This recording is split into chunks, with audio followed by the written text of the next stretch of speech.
சொல்லுங்க. என்கொயரி வந்திருக்கப்பா. இந்த மாதிரி பேக் பெயினுக்கு இந்த எண்ணெயை யூஸ் பண்ணலாமான்னு கேட்குறாங்க. இடுப்பு வலிப்பா. ஐடியில் ஒர்க் பண்ணுறாங்களாம். கை தோள் பட்டையும் இடுப்பும் ரொம்ப வலிக்குதுன்னு சொல்கிறாங்க. இந்த எண்ணெய் எப்படி கேட்குமான்னு கேட்குறாங்க.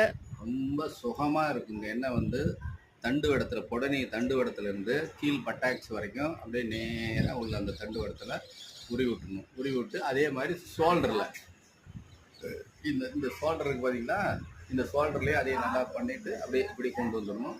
இந்த ஷோல்டர்லேயே அப்படியே போட்டு அப்படி கொண்டு வந்து அப்படியே கொண்டு வந்து இங்கேருந்து இப்படி கொண்டு வந்து இங்கே கொண்டு வந்து அப்படியே விட்டுருங்க. நீங்கள் அதே மாதிரி போட்டு நல்லா அதுவும் காலையில் போட்டு கொஞ்ச நேரம் வந்து மறுபடியும் ட்ரெஸ் போட்டுக்கலாம். அது வந்து லைக் காலையில சுடு தண்ணியில குளிச்சாங்கன்னா வெந்நீர்ல தான் குளிக்கணும். சுடு தண்ணியில போடணும். அதே போல நைட்டும் ஒரு தடவை நீங்க வெந்நீர் குளிக்க முடியலன்னா